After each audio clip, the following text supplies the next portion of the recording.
CCTV 김호준의 뉴욕타임스. 예, 살다 보니 이런 날이 나옵니다. 예, 김호준 총수가 유고 상태라서 제가 부득이 권한대행으로서 시사 CCTV 김호준의 뉴욕타임스 아니죠? 김용민의 뉴욕타임스 시즌3 160회를 시작하게 됐습니다. 큰 박수로! 김용민의 시사 돼지! 이제 뭐 대세입니다. 느끼지 않으십니까? 이제 무학의 통찰 닥쳐라, 닥치고 정치, 예, 한물 갔죠. 2012년 새로운 해, 이제 정치 지형이 크게 흔들리는 2012년에 걸맞는 진행자가 탄생했습니다. 세술은 세부대라는 말이 있듯이 이렇게 또 오늘 와보니까 다 바뀌었네요. 의자하고 책상. 예. 이걸로 봐서는 뭔가 한겨레가 쇄신의 의지를 보여준 것이 아닌가 이런 생각도 해보고요. 예. 빨리 방송 이름도 바꾸고. 하여튼 워싱턴 타임스로 이름을 좀 바꿔야 될 것 같습니다. 이게 뉴욕 타임스 하면 왠지 좀 구태의연한 모습이 있는 것 같고요.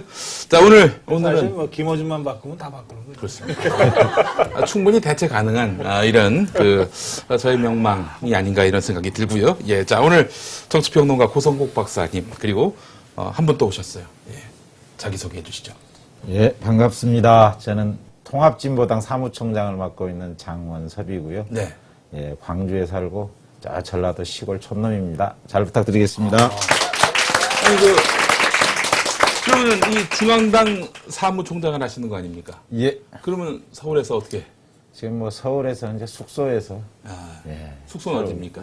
저쪽 대림동에 대림동이 뭐 어떤 형태? 이 자가전세. 월세. 단독주택의 월세방에서 얼마? 예, 보증금은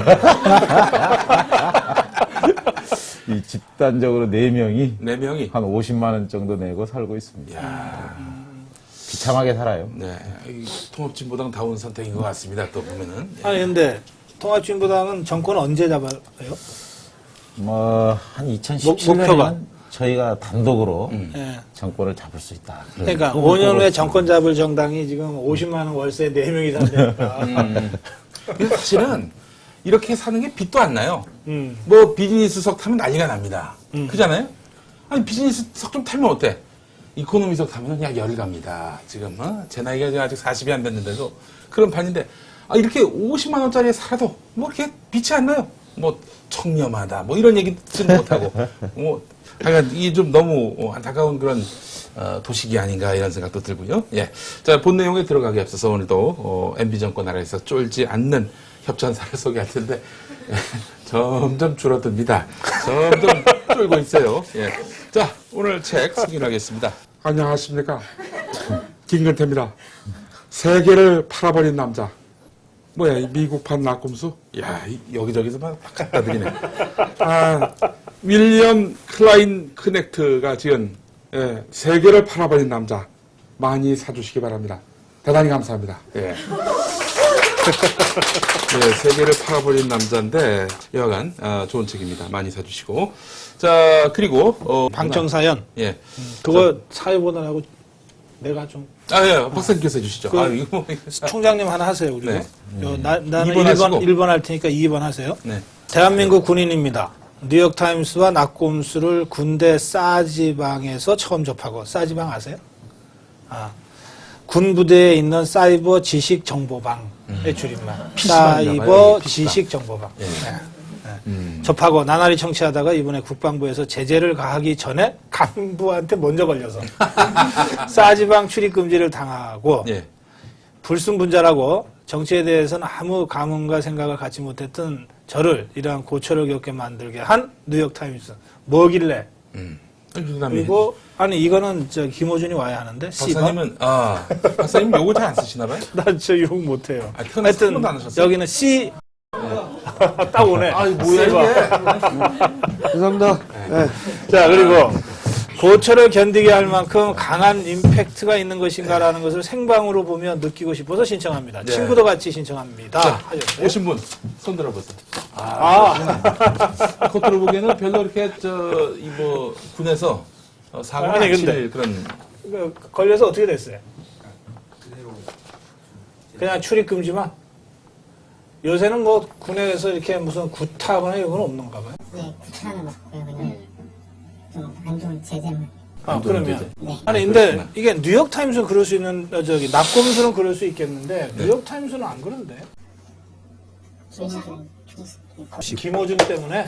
아, 조금 전에 김호준 없이 했잖아. 그때까지 괜찮은 거지. 예. 나도 무슨 얘기가 진행된지 좀 알려줘. 방청 사연까지 왔어 지금 방청 사연. 방청 사연까지. 방청 사연. 하여튼 안 쫄고 여기까지 와서 반갑습니다. 예. 아 그래요. 그 저기 군에서 요즘 또 우리 나는 꼼수다 이거 그 보지 말라고 뭐 반입 금지 앱 뭐 이런 식으로 지금 규정이 돼가지고 얼마나 감사한지 모르겠습니다. 예. 아유 땀 뺐어요. 예. 문상도 치고. 예. 자, 이제 순서가 이제 두 번째. 네, 두 번째. 아, 참 두 분이 저 오기 인사하세요. 전에 네. 아, 인사부터 하세요. 안녕하십니까. 네. 전세 월세 50에 사시는 벌써? 예. 임시 거처입니다. 임시급체. 두 번째. 다 군대 이야기네요. 그죠? 예. 저는 군대에서 청와대 외곽 경비 업무를 맡았습니다. 그때 여사님이 생신을 맞아 고기를 내려주셨는데 무척이나 맛이 없어 놀랐던 기억이 납니다. 요즘 되는 거는.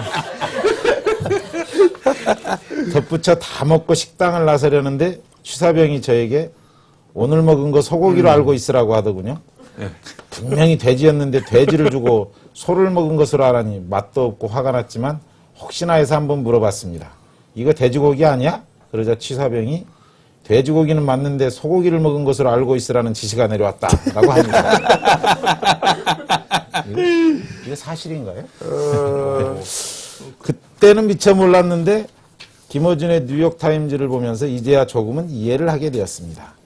소고기를 예산 책정해 놓고 돼지고기를 써서 반띵, 예, 전문 용어네요. 반띵.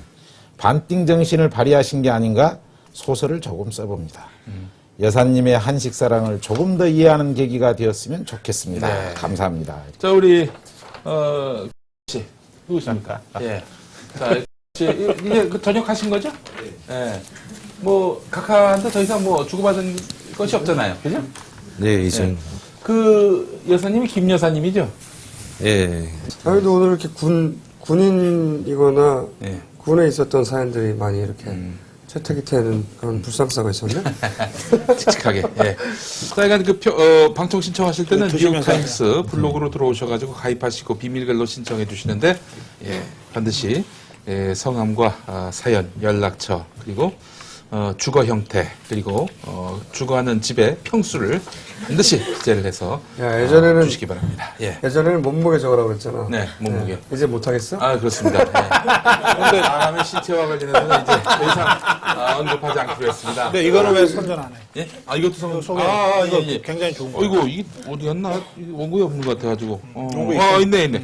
이 앞에 게 초콜릿 보이시죠? 예, 다크 초콜릿. 예, 70%. 맛있네. 예, 70%입니다. 이 생산 과정에서 아동 착취가 없는 공정상품, 공정무역. 예, 다크 초콜릿. 자연드립니다. 예, 공정무역 초콜릿인데 3월 31일까지 한겨레 21을 정기 구독하시거나 재구독하시는 분들께는 이 자연드림 다크 초콜릿 한 박스를 선물로 드린다고 합니다. 아이고, 오랜만에 불러보는 이름 아이쿱 생협. 네, 아이쿱 생협. 아이고, 생각이 들어왔어, 다시? 아니, 이게 한겨레 21 한 번 더 구독할 때 드린다는 겁니다. 예. 아이고, 생각에서? 네, 우리하고는 좀 거리가 있어요. 예. 여기 진행하면서 먹어달라고 써 있잖아. 진행하면서 먹어달라? 안 됩니다. 당뇨입니다, 제가. 자, 한겨레 고객센터 1566-9595, 1566-9595로 보내주시기 바라고요. 너 굉장히 많은데, 예.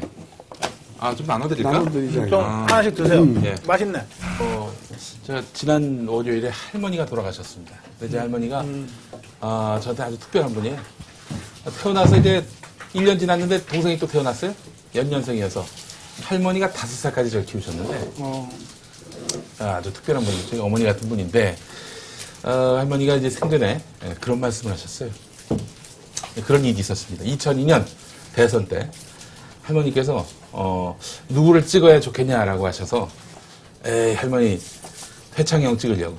그러니까 할머니께서 아니야, 나야 살 날이 얼마 안 남았지만 오래 살 사람들, 젊은이들이 원하는 사람을 찍어야지 이러셨습니다. 그런 할머니셨어요. 그런 할머니가 기억이 납니다. 예. 누굴 찍으셨을까? 네. 권영길 형을 찍으셨을 수도 있고. 여기 끝이야? 아니. 할머니께서 또 한국전쟁 때 아주 각별한 체험을 하셨는데, 북한군이 내려왔을 때, 뭐 하여튼 공무원들을 다 총살을 해버렸어요. 미처 피난을 못 간. 대체로 이런 기억만 우리 나이 드신 분들은 갖잖아요. 근데 다시 또 뭐 북이 쫓겨가고 수복을 했을 때, 그때는 또 북에 이렇게 말하자면 부역했던 사람들 또 다 총살을 하는 거예요. 그 현장을 다 보셨대요. 해놓고 지긋지긋하다 전쟁, 이놈의 전쟁 하지 말아야 된다. 그러면서 정확한 워딩은 아닌데 하여간 나쁘더라도 평화가 낫다 이런 말씀을 하셨던 저희 할머니였습니다. 근데 초등학교 전혀 안 다니셨거든요. 그러면서 무학의 통찰을 다시 한번 또 느낄 수 있었고, 그 무학의 통찰을 김어준 씨가 또 사칭하고 다니는데, 연결 매끄럽지가 않아요. 네, 그렇습니다. 네. 요즘 때가 때이니만큼 표현을 자유자재로 쓸 수 없는 그런 한계가 있습니다. 근데 이제 6.25 내려올 때 한 번 죽고 올라갈 때 한 번 죽고 그랬잖아요. 이제 대구 경북은 워낙 면대면 사회라고 그러죠. 네. 그러니까 한 다리만 건너면은 다 아는 사람들이라 내려올 때 보호해주고 올라갈 때 보호해준 그게 있어요. 그래서 이렇게 같은 마을에 서로 죽고 죽이는 것이 가장 적었던 곳이 대구 경북 지역이었어요. 6.25 때. 근데 이제 상대적으로 보면 제일 많이 죽였던 곳이 있잖아요. 네. 막 내려올 때 무자비하게 죽이고 올라갈 때도 무자비하게 서로 죽이고 이랬던 곳이 지리산 자락에 있는 이 호남 쪽 상대적으로 많습니다. 이제 상처가 훨씬 더 깊죠. 네. 이제 이 제주도도 따지고 보면은 48년에 네. 당시 제주도민이 24만 명, 4.3 사건. 24만 명일 때 8만 명이 죽었거든요. 그러니까 이거는 이제 시민단체 쪽 추정이니까 학자에 따라서 한 3만 명 정도 죽었다. 이런 3만 명이 죽어도 한 8분의 1 죽는 거죠. 네. 보면 이게 지역에 따라 이런 그 비극의 깊이가 좀 다르다. 그런 생각이 좀 들어요. 그만하시고 얘기요. 결론이 안 나지 때문에 잘 못 그랬어 얘기를 할머님 얘기를. 이제 할머니 한번 방송 타시라고. 돌아가셨죠. 야 그거는 역사의 말고 흔적을 한번 남겨야지. 야 영정 사진을 가져와. 영동 사진. 그리고 네 말 싹 지우고 이거 한번 넣자. 고 조춘자 권사님. 조순자 원장님 예. 헌정 그러면 멘트였습니다. 예. 헌정 멘트. 예. 근데 누구시죠? 아까 오시기 전에 이미 소개를 했습니다. 장원석. 저희가 미리 대본을 만든다든가. 장원석? 예. 진보. 통합진보당. 통합진보당. 통합진보당입니다. 얼굴을 처음 뵀네. 예, 저도 처음 뵙습니다. 그렇게 안 생기셨는데. 제가 원래 통합진보당 사무총장님. 예. 왜 나오셨어요, 근데? 연락받고 대변인이 연락해줘서 저도 지금 왔습니다. 오늘 총선 이야기. 오늘은 이제 통합진보당 예. 총선 준비 어떻게 돼가나. 네. 그 얘기군요. 예. 진보당이란 이름. 예. 진보당이란 이름이 있었나요? 진보신당. 56년에 신당이 있었고요. 56년에 조봉암 사형당한 그 조봉암이 만들었던 당이 진보당입니다. 그럼 어떻게 잘 돼가나요? 지금 저희 열심히 하고 있고요. 후보들이 1차 한번 선출이 됐습니다. 저희는 이미. 벌써 공천이 됐어요? 예, 저희는 이제 당원들 투표로 뽑기 때문에 한 103명 정도 이미 지난주에 선출이 됐고, 아마 다음 주 정도 지나면 한 80명 정도 더 선출이 되기 때문에 저희가 한 200군데 정도 이렇게 그래요? 일단, 출전을 하게 될 것 같습니다. 지역구가 245개인데 네. 200개 지역에 출전시킨다면 근데 왜 245를 다 못 채웁니까? 예, 저희도 후보가 없는 데가 있고요. 주로 이제 경북이라든가 이런 데 저희가 아마 다 출전을 못 하는 곳이 있어서. 출전해봐야 손해라고 생각하시나 봐. 비용이. 그런 건 아니죠. 그런 건 아니죠. 저희가 지난 10년 동안 해오면서 남들은 다 미친놈이라고 그랬지만 저희가 이 진보정당을 발전시킨다는 관점에서 뭐 2%, 3%가 아주 확실시되는 그런 선거에도 저희가 다 즐거운 마음으로 남았기 때문에 뭐 손해볼 것 같아서 안 나온다기보다는 이제 워낙 해당 지역의 그 저희 조직이나 사람, 당 조직 자체가 없어가지고 예. 이제 그래서 못 나오는 것이 아마 있을 것 같아요. 지금 이 진보 통합진보당 쪽은 어쨌든 한 명이라도 더 내야 돼요. 왜냐하면 그 의석을 얻는 방법이 지금 지역구에서 출마해서 이기는 방법이 있고 그러니까 정당별 이 투표를 통해서 얻는 방법이 있는데 정당별 투표는 그 3% 이상 득표를 하거나 전국 아니면 지역구 5석 이상을 얻는 정당한테만 주니까 이제 통합진보당은 거기는 요건을 충족시킬 거예요. 그러고 나면 그때부터는 얻는 만큼 얻는 거거든요. 그러니까 254개 지역 전 지역에서 뭐 어쨌든 다 내서라도 다 표를 긁어 모으면 그게 어쨌든 의석으로 환산되기 때문에 한 명이라도 더 내기 위해서 마지막까지 노력을 해야죠. 저희가 이제 당장의 그 의석수도 있고 또 후보가 나가서 활동을 해야 해당 지역의 이 조직이 생기고 또 강화되고 하기 때문에 당장의 의석수에다가 좀 미래를 보는 투자 차원에서라도 많이 나오는 게 좋죠. 저 지난 잠깐만. 2000 후보 조정은 어떻게 됐어요? 국민참여당 쪽 그 개파의 후보하고 네. 과거의 그 민주노동당 예. 개파의 후보하고 서로 당대표가 조정할 수 없는 정도의 갈등이 있었잖아요. 저희가 그래서 유시민 대표가 예. 못해 먹겠다. 당무를 잠깐 중지하셨죠. 예. 돌아오셨나요? 근데 그 후보 조정 때문에 그런 건 아니고요. 저희가 이번에 이제 105군데가 선출이 되면서 경선된 데가 5군데밖에 안 됐어요. 네. 그래서 이제 원래 저희 민주노동당 저희 활동하고 할 때는 뭐 경선이라는 게 워낙 다반사였고 또 이 당원들이 자유롭게 선택했기 때문에 너무 이번에 좀 과하게 오히려 조정이 돼버린 것 같습니다. 그러니까 뭐 5군데 중에 거의 100군데는 단수 후보로 조정이 되었고 5군데 정도만 경선이 있었어요. 이제 그래서 뭐 보는 관점에 따라 좀 다른데, 근데 저는 너무 이거 과하게 조정된 게 아닌가 싶기도 했는데. 오히려? 예, 그 그렇죠. 출신별로 굳이 구별을 하자면 어떻게 됩니까?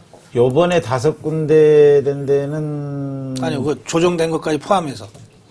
그 비율이 정확치는 않는데 대략, 대체로 예. 아마 민주노동 단계가 워낙 많이 나가죠. 예, 한 절반 이상 됩니까? 절반 넘죠. 이상이겠죠. 아마 예. 한 3분의 2가량 될 것 같아요.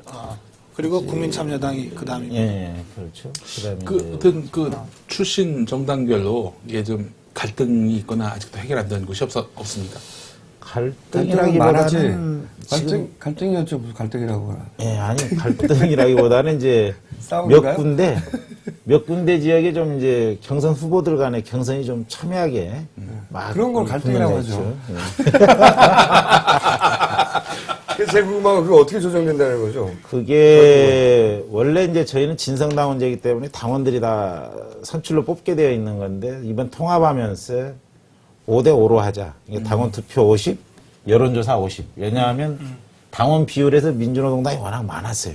그러니까요. 그래서 당원 투표로만 해버리면 안 되니까 네. 여론조사를 50% 반영해서 하자 이렇게 이제 되어 있었는데 국민참여당이 그렇게 조직세가 그렇게 약했어요? 대체로 뭐 저희가 당권자가 한 3만 명 넘을 때 뭐 국민참여당이 한 8천에서 1만 사이를 왔다 갔다 했기 때문에 당권자 기준으로 하면 한 3배 정도 차이가 났었죠. 네. 그래서 이 당대표의 조정안을 안 받아들인 거 아닙니까? 그래서 민주노동당 쪽 후보들이. 왜냐면은 조정이 안 되면은 당원 투표를 하는데 당원 민주노동당이 더 많으니까 조정을 안 하면 민주노동 쪽 후보가 매우 절차적으로 정당한 과정을 거쳐서 후보가 될 수 있으니까. 다소의 횡포네. 그렇죠. 네. 그게 좀 그게 갈등인 거죠. 그게 어떻게 조정되냐고. 정확하게 다시 말씀을 드리면 네. 그래도 5대5로 하게 되어 있었는데 다시 후보 조정위원회가 열려가지고 네. 후보 조정위원회에서 다시 그 각 지역의 상황을 보고 조정안을 냈어요. 이게 당원 투표를 뭐 30%만 하고 참여 경선을 뭐 30% 해서 여론조사하면 40% 이런 다양한 지역별로 굉장히 다양한 안을 이제 후보 조정위가 지역 특성에 맞게 조정안을 냈고 그 조정안을 이제 수용하는데 수용하지 않는데 이런 게 이제 섞여 있었고 또 수용하지 않는 데에 대해서 이제 아까 말씀하신 것 같이 그래서 제가 궁금한 건 수용하지 않는 데만 궁금해요. 지금 그 갈등이 그래서 어떻게 해결됐죠? 거의 다 지금 이제 해결이 거의 됐고요. 뭐 한 두 군데 정도만 이제 원래 결정됐던 대로 5대5 당원 투표 50% 여론조사 50% 이렇게 진행이 되고 나머지 구역은 거의 다 지금 뭐 조정한 대로 다 조정이 돼서 조정하는 이제 그 다양한 경선 방식. 그러니까 울산 동구 같으면 저희 쪽 당원이 원래 구민주노동 단계가 한 거기에 당원이 한 600명쯤 있고 뭐 참여당은 10몇 명, 뭐 통합연대는 뭐 한 6명 이렇게밖에 안 됐어요. 그래서 거기에는 결국 논란 끝에 당원 투표는 5%, 여론조사를 95% 이렇게 이제 합의가 된 거죠. 그러니까 전국적인 규모의 단일한 경선안이 없는 거군요, 현재는. 예, 이게 해당 지역별로 특성에 맞게 다양한 조정안을 낸 거죠. 케이스 바이 케이스로 다 조정했다는 네. 거죠. 야, 근데 그걸 말로 했어요? 아니면 뭐 몽둥이라도 들었어요? 예, 저희 당은 몽둥이 안 통합니다. 네, 그러니까 말로 다 했다는 거죠. 예, 그러니까 그렇죠. 제가 이해하고 있기로는 말씀하신 게 이제 굉장히 드라이한데 쉽게 말하면 합당을 했으니까 국민참여당하고 민주노동당하고 합당을 했는데 원래 민주노동당에 속해 있던 후보 그리고 원래 국민참여당 소속의 후보가 양보하지 않고 충돌하는 지역이 있었다 이거죠. 둘 중 한 사람을 결정해야 되잖아요. 그런데 이 당원 단계에 보면 당원 단계인가요? 맞죠. 당원 단계에 보면 이렇게 후보가 서로 합의할 수 없을 때 투표를 하게 됐어요. 당원 투표를. 그런데 당원이 민주노동당 출신이 훨씬 많잖아요.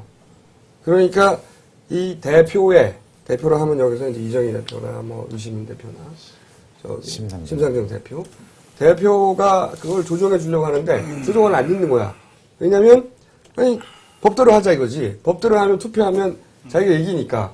그래서 갈등이 생긴 거예요. 그래서 유시민 이제 대표 같은 경우에 다른 이유도 있지만 이제 대표가 조정 권한이 없으니 사실은 이 갈등을 해결할 능력이 없는 지도부가 이번 선거를 어떻게 치르느냐 이런 이제 근데 이런 거 아니에요? 네. 지금 우리 그래서 그 갈등이 어떻게 됐는지 궁금했던 그러니까 거죠. 그 우리 김총수 얘기대로 그 사실관계는 좀 확인할 필요가 있지만 이게 원래 진보 정당한 사람들이 머리가 제일 좋은 사람들이잖아요. 공부를 많이 한 사람들. 말을 제일 안 듣는 사람들. 근데 말을 제일 잘 안 들어. 그래서 조정이 어려운 거예요, 원래. 그런데 그거를 지금 우리 총장님 말씀은 대충 대개 다 정리가 잘 됐다는 거 아니에요. 몽둥이 안 들고 말로.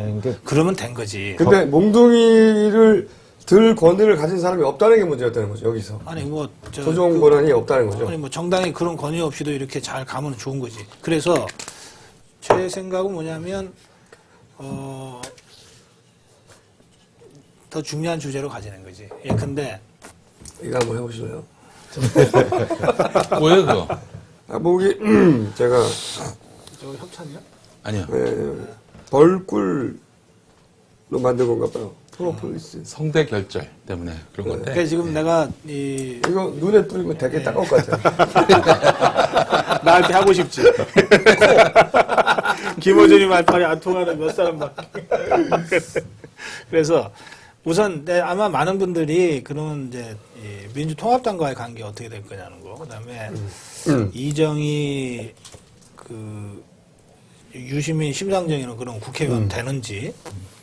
노회찬은 왜 대표 지낸 사람이 갑자기 대변인으로 내려가서 지금 저러고 있는지 뭐 이런 것들이 좀 궁금하지 않아요? 그것도 궁금한데 저는 그래서 그 결론이 궁금했던 왜 갈등이 어떻게 조정되냐 궁금했냐면 제가 이해하기로는 유시민 대표가 무지하게 이 상황 맛있네. 네? 무지하게 맛있어 이게. 공정무역? 유시민 대표가 중요한 것도 아닌데. 아니 이게 진짜 중요해요. 왜냐면 이게 해결이 안 되면 사실은 당이 통합했는데 아무런 결속력을 보일 수가 없잖아요. 다 국민 정리 좀 해주세요. 이거 어떻게 되는지 진짜로 결론이 원래 법대로는 5대5예요.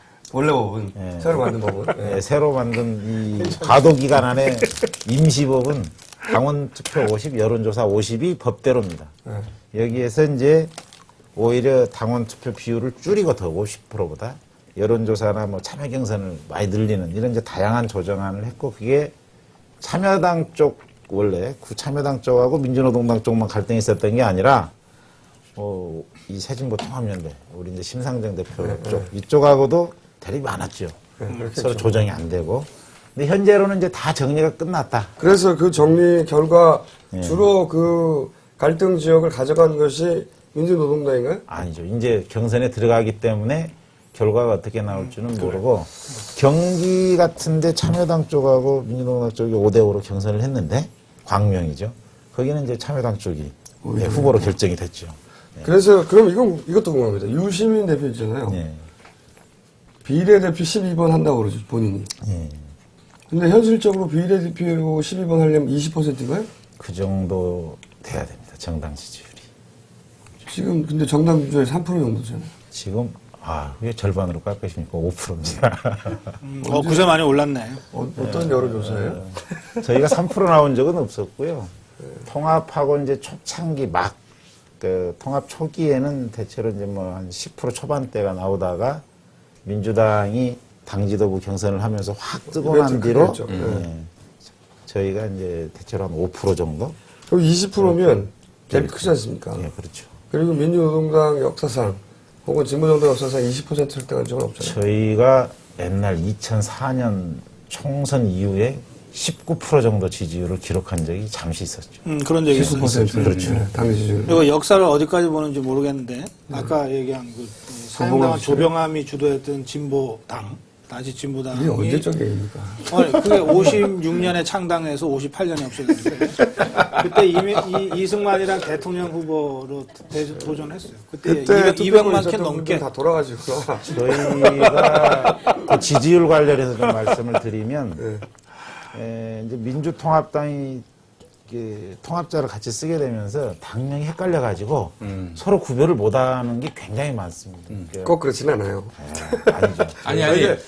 그 말도 맞는데 지지율이 안 나온 이유를 자체 분석하면서 여기서 잠시 내가 한마디 할 수 있는 그런 모멘텀을 찾은 것 같아.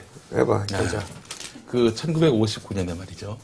그 대한예수교 장로회라는 교단이 있었습니다. 갈라졌어요. 갈라졌는데 한쪽에서 통합 이러니까 저쪽에서는 합동 이렇게 된 거야.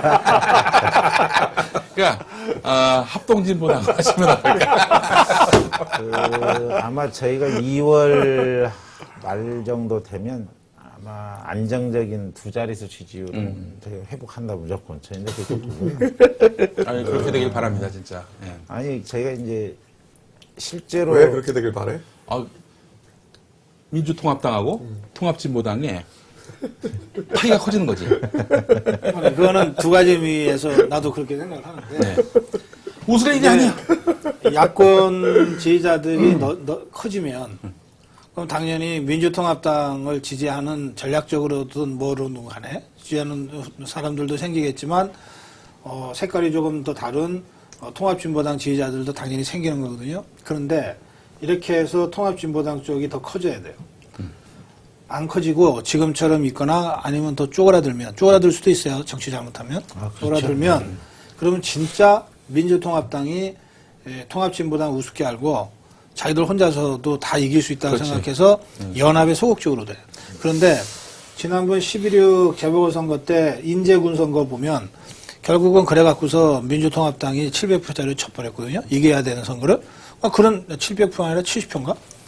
그러니까 그런 사태가 여기저기서 발생할 수 있는 저도 그렇게 생각하는데 제가 그래서 진보 통합 진보당을 전략적으로 키워야 되는 거예요. 지금 시점이. 저도 그렇게 생각하는데요. 네. 그러니까 자꾸 내부에 뭐 이런 거 저런 거 갖고서 나 그럴 일은 아니다 이 말이죠. 이거는 근데 통합 진보당이 그냥 진보당이라고 할게요. 네. 진보당이 2월 말이면 지지율이 두 자리 숫자가 된다고 말하는 근거를 들어본 적이 없어요.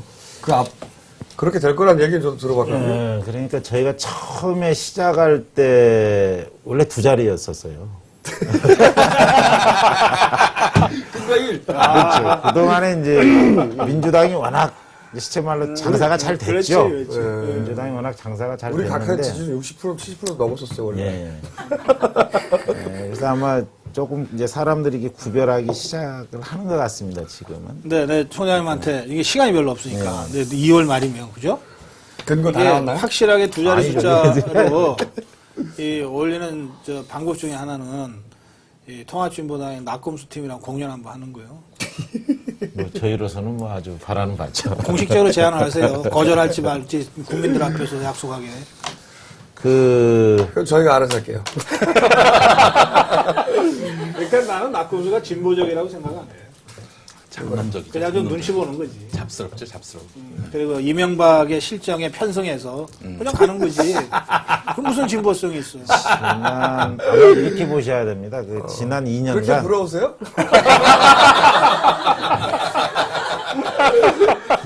아니 이번 야권 연대가 만약에 잘 되면 저는 민주당과 우리 사이에 잘 되게 되면 한나라당은 지금 뭐 당명을 뭐 이상한 새누리당으로 바꾸긴 했지만 지금 의석수가 저는 반토막 난다 이렇게 보고 반토막이 아니라 더 떨어져야 된다고 예. 생각합니다. 아니 근데 뭐- 저도 다 그걸 원하고 그랬으면 좋겠는데 쉽진 않아요. 그러니까 민주당도 바보 같지만 바보 같은 헛발질을 많이 하지만 어쨌든 몇 번의 최근에 이벤트를 성공적으로 이끌어서 어쨌든 지지율을 끌어올렸잖아요. 그렇죠. 허수도 많이 있긴 하지만 그럼 진보당도 뭔가 이렇게 치고 나오기를 기대하고 있는데 누가 줄 수는 없는 일이고 저희가 이제 2월에 이제 지금 이제 다양한 여러 가지 내부 준비를 좀 하고 있어요. 그 그래서 중에 한 가지라도 또 알려주세요. 그러니까 이제 저희가 원래 진보당은 이렇게 정책으로 선명한 차이를 보여야 되는데 지금은 이제 갑자기 뭐 한나라당도 비슷해요 요즘. 네, 요즘은 이제 뭐 비정규직 철폐하네, 뭐 노동 시간을 단축하네 이렇게 나오고 있어서 도대체 누가 원조이고 진짜인지 구별이 안 돼 있죠. 지금. 심지어 무상보육에다 고등학교까지 무상교육을 얘기하고 있어요. 그렇죠. 이 인간들 포퓰리즘 운운할 때가 언젠데 어이가 없습니다. 아니 근데 좋은 거 아니야? 좋은 건데 어이가 있건 없건 토지라고 욕하지 마. 좋은 아니, 거잖아. 어이가 있건 없건 그걸 지키면 좋은 건데 아니 논쟁을 하다가 반성이 전제돼야지. 상대가 내 의견에 동의하는데 왜 그걸 상대를 뭐라 그래? 왜냐면 나쁜 놈이 계속 유지돼야 되거든요. 나쁜 놈으로. 그러니까 더 좋은 거 방법이 생각하지 못해냈는데. 정책적 참여라는 승부가 안 난다니까. 낙검수 그러니까. 공연 한번 하자고. 그래서 저는 안타까운 것이 왜냐면은 그 대표들 혹은 뭐 우회찬 대변인 개인적으로도 다 좋아하고 다 잘됐으면 좋겠는데 보이지가 않아요.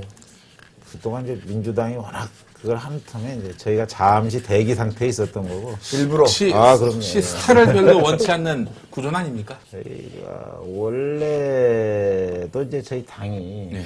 뭐 노회찬 심상정 같은 그런 스타 의원들이 있어서 확 뜬 것도 있고 그 뒤에는 이제 단연 또 우리 이정희 대표께서 그 진보가 갖고 있었던 인상을 싹 한번 바꿔주는 기가비용도 바람에 계셨고. 예. 그러면 민주당하고 이제 후보 단일화 예. 조정을 해야 되잖아요. 굉장히 어려운 일인데 민주노동당 진보당 내에서도 쉽지 않은 일이었는데 민주당하고 진보당하고 이제 딜을 하지 않습니까? 그러면 이 진보당의 마지노선이 뭐예요? 우리는 이걸 양보할 수 없고 나머지 여기는 협상 테이블 위에는 이건 올라가 있다. 노출할 수 없나요? 아니요. 저희가 아주 세밀한 건 이제 지금 뭐 발표하기는 어렵고 일반 원칙은 한번 밝혔지요. 그러니까 정당 지지율로 지역구 의석을 배분하자. 정당 지지율대로. 그렇죠. 그러면 30석 정도 돼. 그렇게 되면 이제 저희가 원내 교섭단체가 될 수 있는 거고 진보정당이 원내 교섭단체가 되는 것 자체가 이 한국 정치에서 굉장히 중요한 전환점이기 때문에 FTA 저희가 이제 반대 투쟁을 해봤지만 이 양당 간에 막 되면서 저희한테는 뭐 일단 정보도 안 알려줄 뿐만 아니라 그래서 그렇게 되기 때문에 원내교섭단체 되는 게 굉장한 전환점이잖아요. 그렇죠. 그러니까는 민주통합당은 절대 원내교섭단체 구성을 안 만들어줄라 하지. 얼마나 까다로운 협상 상대가 하나 더 생기는 거예요. 민주통합당은 지금 일당은 될 거라고들 다들 생각하잖아요. 예. 그럼 일당이 되면 국회를 운영해야 되는데 한나라당이 이제 제1야당일 거라고요. 그러니까 한나라당 상대를 해야 되는데 예. 우선 제2야당인데 자기들이랑 손잡고 했는데 민주노동당이 한 교섭단체 구성을 해갖고 딱 들어오면 사사건건 그렇죠. 민주통합당 입장에서는 왼쪽에서 치이고 오른쪽에서 치이고 이렇게 되거든요. 그래서 나는 교섭단체 구성을 안 만들어줘야 된다는 정서가 민주통합당 쪽에 상당히 깔려 있다고 봐요. 민주통합당이 관점을 좀 바꿔야 되는데요. 저희하고 손 안 잡고 만약에 하게 되면 수도권에서 저희 예상컨대는 아마 대표할 거다. 민심이 떠나고. 지금 협박하는 거죠. 협박하는 게 아니라 사실이 아니, 그런 저는 거죠. 협박해야 된다. 협박을 잘해야죠. 제 말. 협박해야 된다. 정치라는 협박할 게 것도 없이 지난 2년 동안 딱히 검증이 된 겁니다. 네. 그러니까 지방자치선거 때 일시했다가 정세균 대표가 그때 상 떴었죠. 어쨌든 그 뒤에 벌어진 보궐선거에서 그 광주 남구 하나를 양보 안 하고 와서 저희한테 색깔론 피고 그러다가 그때 정세균 대표 체제가 무너진 거 아닙니까? 그것 때문에 정석인 대표 체제가 뭐죠? 무너진 거죠. 해석이 굉장히 재밌게. 아니요, 그때 그것만 됐으면 아마 뒤에 아니 그 정세균 무너진 건 내가 꽤 역할을 했는데. 내가 했어 사실은. 의원이 보고 전화해가지고 그만둬 그랬거든. 그 다음에 또 그 뒤에 보궐선거에서 순천 그렇게 돼가지고 잘 됐으나 그 바로 벌어진 뒤에 선거에서 또 안 했죠. 야구는 안 해가지고 그때 인제뿐만 아니라 서울도 저희하고 경선했던 11개 중에 3개 빼놓고 다 졌지. 예. 그렇기 때문에 지금 정당 지지율과 달리 저희가 지역구에 나가게 되면 훨씬 더 많은 득표율을 올리게 돼요. 실제로. 그렇기 때문에 아마 수도권은 다시 또 51대 49 싸움으로 변하게 될 거고. 그러니까 그게 당연히 정치라는 게 자기가 얻을 수 있는 파일을 최대한 상대로 얻어내야 되는 거긴 맞는데. 그러니까 민주통합당이 저희한테 양보한다 이런 게 아니라 저희하고 정당하게 손을 나눈다. 잡고 네. 한나라당 거를 더 많이 뺏어온다. 이렇게 봐야죠, 지금. 물론 그렇긴 한데 그러는 가운데 진보당이 요구하는 파이가 민주당이 생각하기엔 너무 많다 이거 아닙니까? 그렇죠. 민주당 입장에서는. 근데 진보당 입장에서는 30여석 네. 지역구 30여석을 내놓으라는 건가요? 아니면 비례도 포함해서인가요? 지금 뭐 저희가 이제 지역구 한 30군데 지역구 그렇게 되면 30대는 뭐- 분들은 많네요. 그럼 비례대표를 어떻게 양보해? 아니 지역구 30은 의석 30하고 좀 다르지. 이거 나가서 이겨야지 의석이 되는 왜냐하면 거니까. 영남 같은 데는요. 이길 수 있는 곳을 30석 아니 달라는 그러니까 거겠죠. 거기에 수도권이 포함되기 때문에 수도권은 어느 지역이나 51대 49 싸움이니까 영남 같은 데는 이제 민주당하고 저희 당 사이에 이제 저희가 2당이고 요즘에 이제 그쪽에 민주당이 뭐 우리 문재인 이사장 등등이 많이 가서 좀 지형이 많이 바뀌긴 했지만 그래도 여전히 영남에 가면 저희가 강력한 2당이죠. 그래도 이제 영남 같은 데는 민주당도 본인들이 홀로 다 할 수가 없는 구조예요. 그러니까 이제 영남 같은 경우는 이제 교통 정리가 좀 될 거고. 당선이 확실시되는 30석을 달라는 거 아닌가요? 아무데나 30석. 단일화만 되면 실제로 저희는 무조건 저희가 이길 수 있다. 그렇게 보는 거죠. 어떤 지역이든 상관없나요? 저희가- 대구 이런 데 주면 어떡해요? 아니, 대구 이런 데는 아니에요. 대구는 민주당도 어차피 못 이기고. 그러니까. 똑같다. 오히려 대구에서는 민주당보다도 그러니까 호남과 저희가 더 수도권이죠.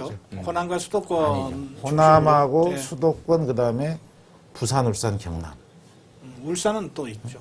호남에 몇 석이나 대략. 호남 같은 경우는 이제 뭐 적어도 광주, 전남, 전북이 있기 때문에 한 지역구에서 이제 한 광역 단위에서 한 2개 정도씩은 양보해야 된다. 6개 호남에서. 그렇죠. 이건 당선 확실 100%고. 그렇죠. 단일화는. 몇 주 전만 해도 10석이었는데 이게 좀 축소가 됐네요. 자, 그러면 거기 6석. 그리고 서울 지역에서는? 서울 수도권에서 만약에 한 10군데, 그래서 15군데 정도 아마 사이가 이제 될 것 같아요. 강남이요? 강남을 빼고. 강남을 빼고. 그러니까 당선이 확실시 되는 곳에 달라는 게 맞네요. 그리고 또 그 다음에 이제 이게 영남이 한 10군데 정도 충분히 연대뿐만이 아니라 그냥 자력으로도 해볼 수 있는 데고. 그렇죠. 호남하고 나머지 요 대전 충북까지는 가능하다 이렇게 봅니다. 지금 영남 말씀하셨는데 이를테면 울산 한 두어 지역, 그다음에 창원 두어 지역, 그리고 거제, 그리고 부산 같으면은 뭐 꼭 공단 지역은 아니지만 이를테면은 김석준 교수 민노당 때부터 줄기차게 지금 하고 있는 이런 사람 같은 경우에는 뭐 상징성 있는 지역의 야권 단위로 뭐 이렇게 가져야 된다는 거죠. 예. 지금 뭐 조금 더 자세히 좀 설명을 드릴까요? 이 상황? 아니요. 자세히 설명해봐야 저희가. 제가 자세히 한 거고 아니 저는 이런 거죠. 그러니까 이걸 관철시킬 그렇지. 카드가 뭐죠? 네. 그 카드가 어떻게 그게 카드 핵심이죠. 네. 그 이제 궁금해요. 근데 힘 대 힘으로 된다고 보는 거예요. 그러니까 이 이걸 안 하면 다 죽는다. 다 죽는다. 그렇죠. 거꾸로 이걸 안 하면 진보당도 죽잖아요. 그렇죠. 그렇기 때문에 그러니까 그 얘기를 한마디로 하면은 죽기 살기란 거 아니에요. 그러니까 같이 손잡고 같이 그렇지. 살든가 예, 같이 죽든가 둘 중에 하나죠. 그렇죠. 그렇게 협박하는 수밖에 없는 거죠. 그게, 그러니까 이게 정치학 용어예요. 협박이라는 게. 아니, 이게 무슨. 그것도 제가 네. 그 야권연대에 이제 작년 1년 그 이전부터 계속 사무총장으로 올라와가지고 이제 그 야권연대를 제가 담당해서 테이블에서 이야기를 한 건데, 그런 거죠. 아까 그 갈림길에서 보면, 그럼 이후에 다 망하고 누가 살아남을 수 있냐? 이런 건데요. 저희는 오히려 그런 데 있어서 부담은 없는 거예요. 원래 안 되니까. 저희는 원래도 한 10년 라면 끓여 먹고 살아왔기 때문에 라면 끓여 먹고. 앞으로 10년 라면 끓여 먹고 저도 살고 50만 원에 살고. 아니, 그러니까 배째라는 거지. 난 더 이상 이럴 게 없다. 그래요, 맞아요. 그게 그래서- 무서운 전략이긴 한데. 그래서 손을 잡으면 실제로 민주당이 얻는 성과도 훨 더 크고 안 됐을 때 받는 타격도 훨 더 큰 거죠. 원래가 크니까. 그런데 그렇게 그렇게 요구하기에는 스스로 지지율이 너무 낮지 않나요? 현재 수가? 이게 현재 지지율대로 하더라도 아까 그 정도 수가 맞죠. 5%가 30석이나 되나요? 100군데면 5군데고 200군데면 10군데 이렇지 않습니까? 네. 예, 그러니까 300 뭐 250, 300군데이기 때문에 그러니까 15개. 15석밖에 안 되잖아요. 네.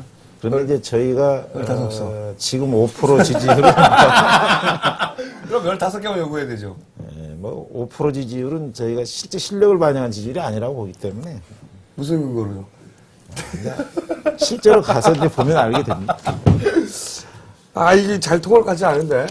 아니, 저는 진보당이 30석을 얻었으면 좋겠긴 한데, 그거를 얻어낼 지금 보면 카드가, 이제 뭐 30석에서 좀 딱히. 늘기도 하고 줄기도 하겠는데 그래서 궁금한 게 마지노선과 뭘로 얻어야 할까? 저희가 보면은 비례로 한 10석은 지금 충분히 저희가 가능하다 이렇게 보죠.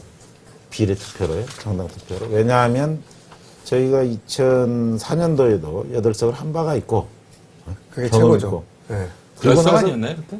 8명이 됐죠. 네. 지역구. 지역구 둘에다가 예. 비례. 비례 8명. 비례하다. 아, 비례들. 아, 그랬죠. 그리고 이제 현재는 저희가 의원이 근데 7명이고. 저는 우리 총장님이 합리적으로 이렇게 설득력을 발휘해서 설명을 하려고 하시는 거는 이해가 되는데 지금 통합진보당이 그런 합리적 설명 갖고서 이 협상을 주도할 수는 없다고 좀 생각해요. 뻥카를 쳐야 된다는 말씀입니까?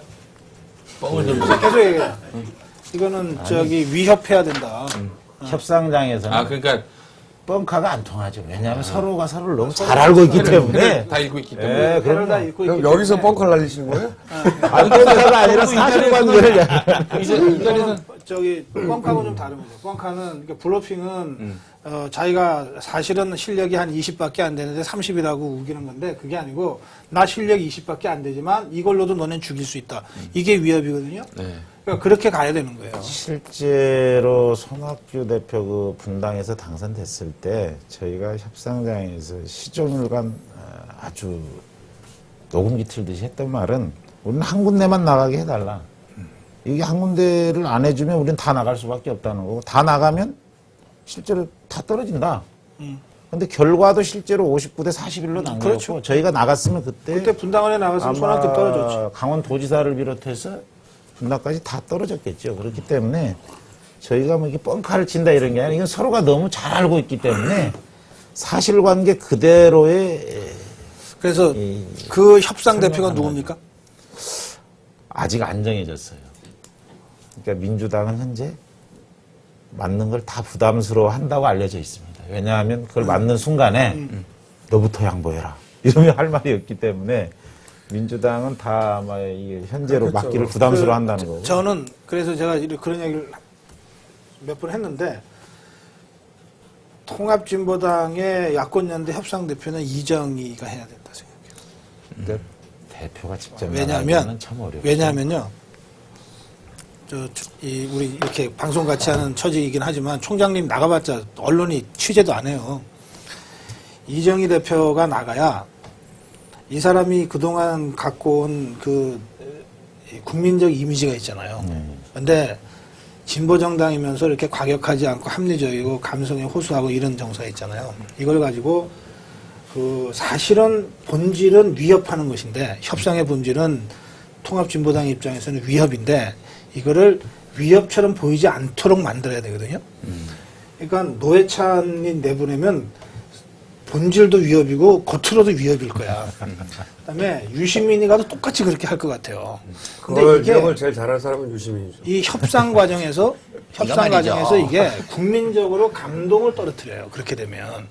그래서 저는 이정희 대표가 이 협상의 그 협상 대표로서는 적입니다. 제가 그렇게 보죠. 대표단들에게 정말- 한번 적극 예, 그래서 드리겠습니다. 협상을 한 번에 끝나지 않을 거 아니에요. 그러면 이게 10번, 20번 끌릴 텐데 끝날 때마다 좀 나와서 눈물도 좀 흘리고 근데 국민들한테 호소도 하고. 개인적으로 이정희 대표가 협상을 우리가 얘기하면 아무 소용 없는 거긴 하지만 협상단에 아니 이게 총장님한테 하는 얘기니까 그리고 이 방송을 통합진보당 당원들이 볼 거라고 보면 저는 그 정말 제가 진지하게 제안 드리는 겁니다. 이게 협상이 협상 대표가- 국민들이 감동을 받는 협상으로 끌고 가야 되거든요. 그거는 민주통합당이나 통합진보당이나 똑같습니다. 그런데 그 면면으로 보면 공동대표단의 그 개별적인 캐릭터들이 다 다르잖아요. 저는 이 국면에서는 이정희 대표가 총대를 매야 된다 이렇게 봐요. 이미지는 그런데 아시다시피 그리고 실제 이정희 대표가 사실은 저기 민주통합당 쪽에 문재인이 나오라 했으면 좋겠어. 문재인 이사장이 나와서 뭐 이렇게 되면은 참 그림은 좋은데 실제 제일 유연한 건 노회찬 제가 개인적으로 알고 대변인. 있는 네, 노회찬 대변인이에요. 협상을 할 때 그죠? 아니에요? 예. 실제로 협상, 말 한 민주당도 그렇겠지만 협상을 책임지는 사람이 좋은 평가를 받기는 선거가 그렇죠. 끝나기 전까지는. 그렇죠. 근데 이제 이해관계가 대의명분하고 상당히 실제의 현실 감각하고 사실은 잘 밸런스를 잡아야 되는데 솔직히 현실적으로도 지금 이 어디 출신이냐고 하는 건 이미 넘어서야 될 상황이긴 하지만 그러나 현실적으로는 그렇잖아요. 민노당 출신, 국참당 출신 1등이 있잖아요. 민노당 출신이 어쨌든 다수예요. 그러면 민노당 출신이 양보를 해도 더 많이 해야 되는 거예요. 쉽게 말해서. 그러면 민주당 출신의 이정희 대표가 그 악역을 맡아야 설득도 상대적으로 쉬워요. 아니 이게- 그 전에 우리끼리 얘기해봐 무슨 얘기야. 그 전에 민주당은 이정희 대표가 나온 지역구를 양보할 의사가 있을까요? 민주당이? 예. 안 하지. 민주당이 더 높이 나오는데. 적어도 대표가 나온 곳만은 좀 양보하는 이런 그래서 지지율이 더 높게 나오잖아 민주당 후보가 지금 현재 스코어. 아니, 그건 아니고요. 지금은 이제 거의 역전됐어요? 그렇진 박빙 않아요. 정도 박빙 되는데 정도 됐어요? 거기가 현역 의원이 있잖아요. 관악을이죠. 서울에서 민주당 현역 의원이 있는 곳이 그렇게 많지가 않습니다. 저는 그 관악을 경우에 민주당 룰로 이 경선하자고 하면은 무조건 이정희가 이긴다고 봐요. 그러니까 여성 후보 가산점을 민주당 룰이 지금 갖고 있잖아요. 그거 가지고 무조건 붙자 그러면은 무조건 이기게 돼 있어. 그렇게 해서 경선에서 떨어뜨리면 되지. 민주당의 여성 후보 룰이 이번에 바뀌었어요. 가산점이. 예전에 15%에서 현역 의원 또 지구당 위원장 이런 사람들이 다 줄었어요. 그 가산점 비율이. 그래서 5%, 10%, 15% 이렇게 지금 바뀌었죠. 이미 그 박빙이잖아요. 두 사람. 네. 그러니까. 근데 뭐 그쪽 같은 경우에 이제 뭐 그런 가산점 말고 하려면 이제 진검승부로 해서 뭔가를 해야 되겠죠. 아니, 이게 경선으로? 무슨 전쟁하는데 무슨 이게 신사적인 방법이 있고 치사한 방법이 어디 있습니까? 근데 경선의 이겨야지. 룰 자체를 합의를 못하는 게 문제잖아요. 지금 민주당과 진보당이 뭔가 합의가 되면 룰이 지금 말씀하신 대로 30조 원 주고 뭐 여론조사 어떻게 하고 하는 룰이 만들어지고 그 룰이 만들어진 다음에야 거기다 다 집어넣어서 돌리면 되죠. 근데 그게 합의가 안 되는 거잖아요, 지금. 그죠? 지금 뭐 그 룰 합의가 어떻게 될지는 지금 아무도 모릅니다. 근데 그럴 경우에 진보당이 가지고 있는 숨겨진 우리의 마지막 카드가 이거 있다. 그게 궁금한 건데 그건 없는 거죠. 뭐 다른 비법이 지금 있는 것은 솔직하게 말씀드리면 뭐 없고요. 예를 들어서 이런 분위기 있나요? 만약에 노회찬 노회찬 대변인 대변인. 한 번 말한 적 있잖아요. 독일식 정당명부제를 간다는 약속을 하면 예. 한시적으로 통합할 수 있다, 당을. 라고 하는 사견을 가진 적이 있고, 그걸 말한 적도 있죠. 예. 그러면 만약에 민주당이 좋다 그러면 독일식 정당명부제 우리 할 거다, 짓고 나면. 그러면 이 민주노당 내부에서는 좋아, 일단 그러면 이렇게 하는 게 너무 어려우니 한시적으로 이번 대선까지만 합당을 한 다음에 그리고 이 제도를 바꾸고 나서 각자 자기 정파대로 갈라지자. 이런 거에 이게 이제 노회찬 대변인의 아이디어였는데 여러 아이디어가 내부에서는 있었고, 그런 얘기가 가능하나요?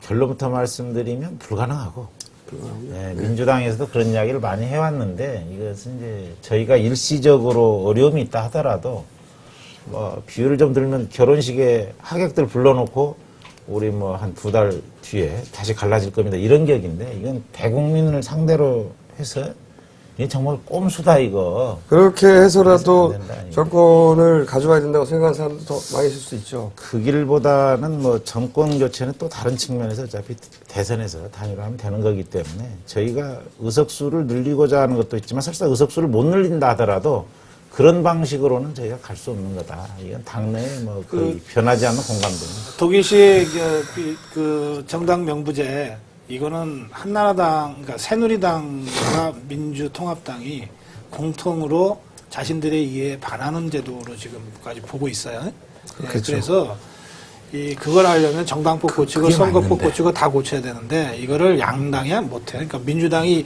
설사 일당이 되더라도 이거는 정치관계법이기 때문에 국회에서의 여야 합의가 없으면 불가능한 거거든요. 그러니까 그거는 국회 차원에서 봐도 불가능하고 아마 한나라당이 과반수 이하로 내려가더라도 날치기로 통과시키기 전에는 그건 안 아마 되죠. 합의해주지 절대로 않겠죠. 합의가 안 되는 거고 역대로 이제 정치관계법은 날치기로 한 적이 없었다 이런 것인데 그거 정말 하려고 하면 이게 민주당이 그런 약속이 현실에서는 매우 지금 허망한 게 어차피 한나라당이 합의 안 해주면 그런 걸 날치기로라도 통과시킬 수 있는가 이런 데서 의문점이 있기 때문에 다 합쳐가지고 한나라당의 의석수 50석 이하로 줄이면 되잖아요.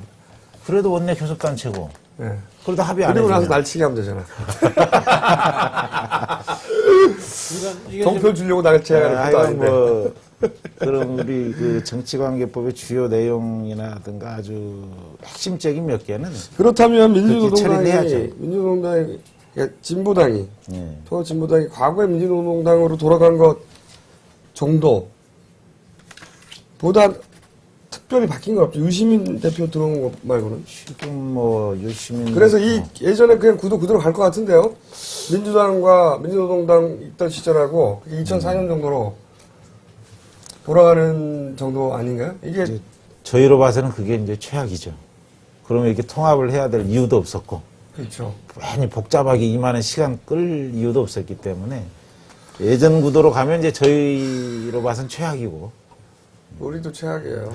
보고 있는 사람들. 근데 뭐 어떻게 하면 좋나. 한 가지만 좀 그래도 짚고 넘어갈 대목은 근데 이제 답답해서 웃자고 하는 소리이긴 하지만 그럼 그렇게라도 해서 일당하고 날치기라도 하면이라고 하는 그 순간 그 우리 스스로 절차를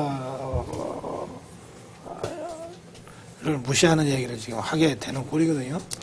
그러니까 그런 부분들에 대해서는 그 민주통합당이나 통합진보당이나 분명한 원칙을 갖고 그래서 이제 접근해야 저희가 되겠죠. 여러 정치 관계법이 중요하기보다는 그걸 포함해서 현재 당면에서 이 우리 국민들이 안고 있는 절실한 문제들을 합의를 하긴 해야 되겠지만 그 문제를 여기서 해결할 수 없을 그 문제- 것 같고요. 유시민 대표 인기는 어때요? 그 안에서. 다시 우리 곁으로 왔어요. 이거 좋아. 써보셨어요? 네, 좋아. 너 없을 때 왔었어. 그래? 오. 이게 이제 다는 거 좀 어려워서 그런데 일단 달아놓으면 좋아요. 네. 어떤 면에서 좋아요? 아니 다 좋다니까. 만병통치인데 이 뭐. 필터가 좀 뭐 누렇게 뜨거나 뭐 검게 그르거나 그런 거 없습니까? 그런 것도 없이 아주 잘 돼. 그럼 아무것도 안 걸른다는 소리잖아. 필터가 다 통과시킨다는 소리잖아. 예, 하나 더 사고 싶다는 문의가 빗발쳐서 잠시 우공토 어깨 안마기에 자리를 내줬던 우리 샤워기가 돌아왔습니다. 다시 돌아온 그 명품 스킨케어 음이온 샤워기 음이온 팡팡 그리고 녹과 염소를 제거하고 수압이 빵빵하고 네, 아토피 안심마크를 획득한 국내 우수 중소기업 인기 상품입니다. 착한 가격 39,800원으로 가족의 피부 미용과 건강에 투자하시기 바랍니다. 자, 주문 전화 080-667-4949 또는 한겨레 TV 메인 배너 www.skcares.com SK하고 연관해서인가 이게? 아, 스킨케어구나. skcares.com으로 구입하시기 바랍니다. 예. 유시민 대표 인기는 어때요? 그 안에서. 민주노동당 당원들에게. 지금 원래 싫어했잖아요. 이제 아니죠. 원래 싫어. 원래 싫어했으면서 뭘 아니래. 싫어했는데 좋아졌다. 이렇게 하면 모르겠는데, 원래 좋아했다. 이거 말이 안 돼. 저희하고는 은원이 별로 없었죠. 민주당하고 유시민 대표하고는 좀 구원이 있을지 몰라도 민주노동당 혹은 진보신당 이쪽에서도 유시민 대표 싫어했죠. 저희하고는 별로 구원이 없었죠. 오히려 그러면 유시민 대표를 좋아해요? 뭐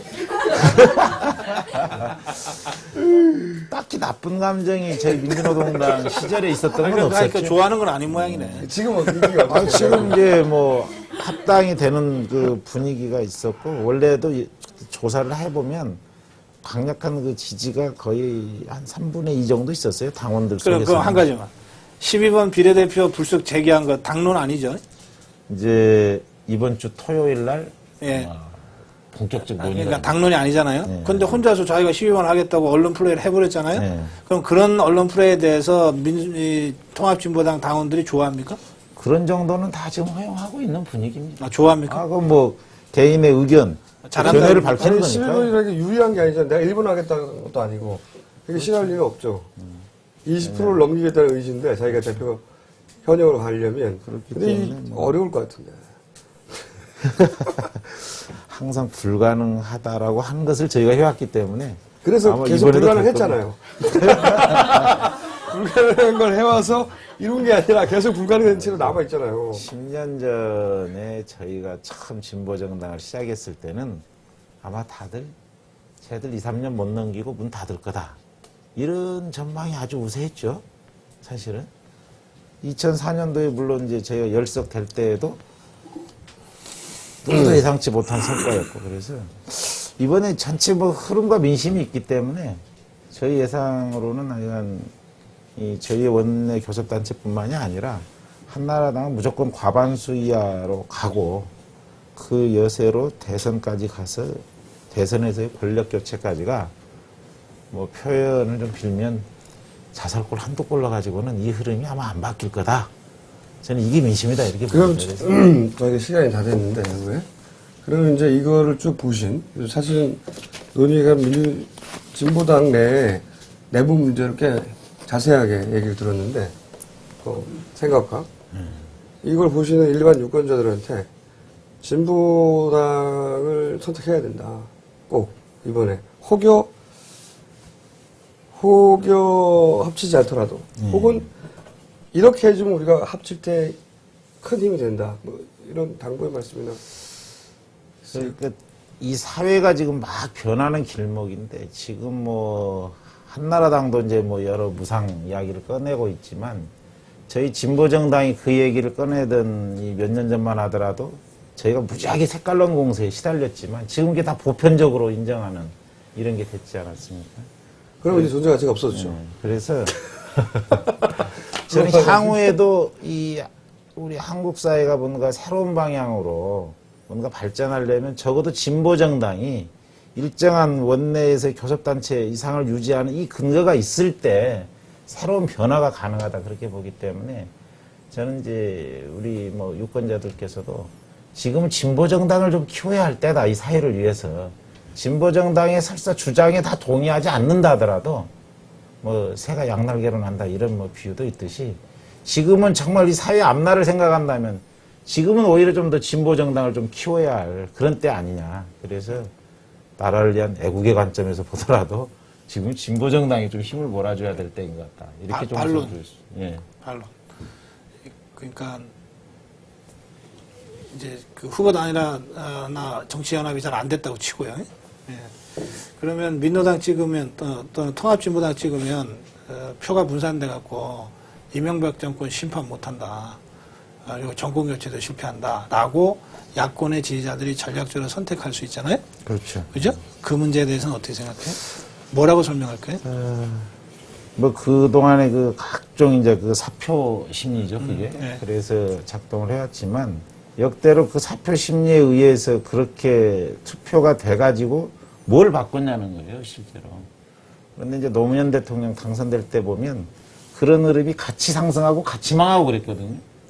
이게 민주당 같은 이런 정당과 진보 정당이 같이 흥하고 같이 망했지, 오히려 민주당이 흥하고 우리가 망했거나 우리가 망하고 민주당이 흥했거나 흐름이 이렇게 되지 않아요. 이게 큰 민심의 흐름이라는 건 결국 같이 올라가거나 같이 내려가거나 그렇게 됐다는 겁니다. 그래서 저는 이제 이번에도 글쎄요, 뭐 이명박 정권에 대한 이 민심의 흐름이 바뀌지 않는 것이기 때문에 이번에는 동반 상승의 역사적 시기고 그렇게 될 거다.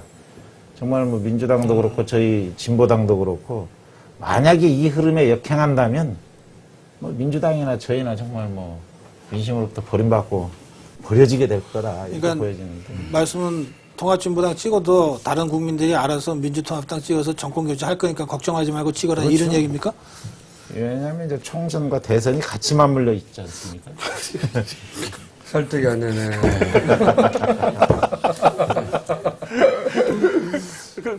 그 얘기인 거죠? 예. 오히려 그 사표 논리를 만들어내고 주장을 하는 게 이제 항상 민주당이 이렇게 만들어내는데 그게 민주당을 항상 오만하게 하고 뭔가 좀 성과가 될 만하면 연대판을 깨는데 항상 등장했던 논리란 맞아요. 말이죠. 그건 맞아요. 네, 그렇기 때문에 근데 그걸 뛰어넘는, 그걸 뒤집는, 그걸, 통합진보당만의 컨텐츠. 그걸 설득하는 논리가 진보당에 있었던 것도 아니에요, 사실은 크게.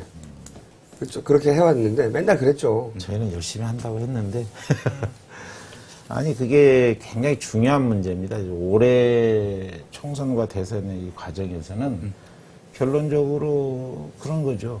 그러니까 아까 같은 논리를 펴버리면 한나라당이 사라지기 전에는 이 땅에서는 진보 정당은 하지 마라 이런 말이잖아요. 그거 폭력이죠. 아, 그게 민주통합당 얘기인데. 그게 그쪽 논리가 계속 그렇게 이제 나오게 그쪽은 되면 그렇게 주장하잖아요. 아니, 대놓고는 아니지만. 안철수를 영입하시죠.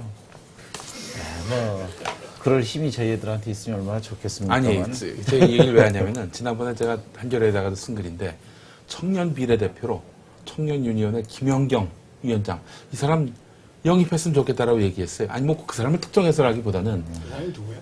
그 청년유니온이라고 청년 일반 노조. 모르시나요?